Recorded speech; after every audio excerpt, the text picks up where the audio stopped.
বাঁকুড়া শহর লাগোয়া বাঁকুড়া ২ নম্বর ব্লকের শালবনী গ্রামে জলের সংকট নতুন নয়। এলাকার জল সংকট মেটাতে বছর তিনেক আগে গ্রামে বসানো হয় জনস্বাস্থ্য কারিগরি দপ্তরের পাইপলাইন।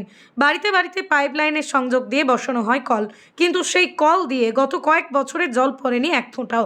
এলাকায় একাধিক টিউবওয়েল থাকলেও সেই টিউবওয়েলের জল পানের অযোগ্য। স্বাভাবিকভাবেই গ্রীষ্ম পড়তে গ্রামের সামান্য পানীয় জলের জন্য শুরু হয়েছে তীব্র হাহাকার। প্রায় 2 কিমি দূর থেকে গ্রামের মানুষকে সংগ্রহ করতে হচ্ছে গৃহস্থের প্রয়োজনীয় পানীয় জল। জলের সমস্যার কথা জানিয়ে তা সমাধানের দাবিতে স্থানীয়রা বারংবার দ্বারস্থ হয়েছেন পঞ্চায়েত থেকে পঞ্চায়েত সমিতি, এমনকি বিডিও অফিসেরও। কিন্তু পরিস্থিতির বদল না হওয়ায় আজ সকালেই হাঁড়ি কলসি নিয়ে শালবনী মোড়ে নেমে আসেন স্থানীয় মহিলারা। বাঁকুড়া পুরুলিয়া রাজ্য সড়ক অবরোধ করে বিক্ষোভে ফেটে পড়েন তারা। খবর পেয়ে বাঁকুড়া সদর থানার পুলিশ অবরোধস্থলে পৌঁছে অবরোধ তোলার চেষ্টা করলে পুলিশকে ঘিরেও বিক্ষোভ দেখান অবরোধকারীরা। অবরোধকারীদের দাবি, যতক্ষণ পর্যন্ত না জল সমস্যার সমাধান হচ্ছে ততক্ষণ তারা আন্দোলন চালিয়ে যাবেন। জলের শালবনীর গ্রামে একটু কোনো কোথাও জল দেখা যাচ্ছে না। আমাদের শালবনীর গ্রাম ছেড়ে অন্য গ্রামে জল আনতে যেতে হচ্ছে, প্রচুর কষ্ট হচ্ছে। মানে এটা বলতে গেলে চাতক পাখিরা যেরকম ভাবে থাকে সেরকম আমাদেরকে থাকতে হচ্ছে। আমরা চাই যেন শালবনীর গ্রামে অতি শীঘ্রই জলের ব্যবস্থাটা করা হোক। কতদিন ধরে জল নেই?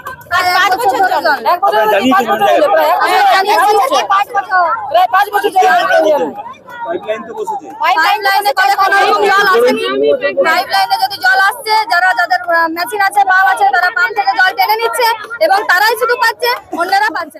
আজকে আমরা পথ অবরোধ করেছি। কেন? জলের জন্য।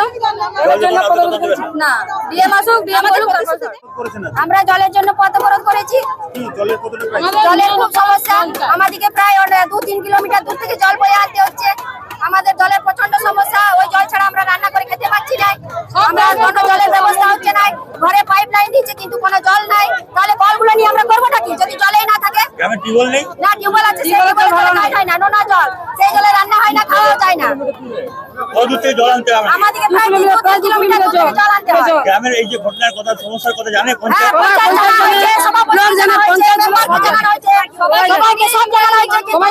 ব্যবস্থা হয়নি, তার জন্য আমরা পথ অবরোধ করতে বাধ্য হয়েছি।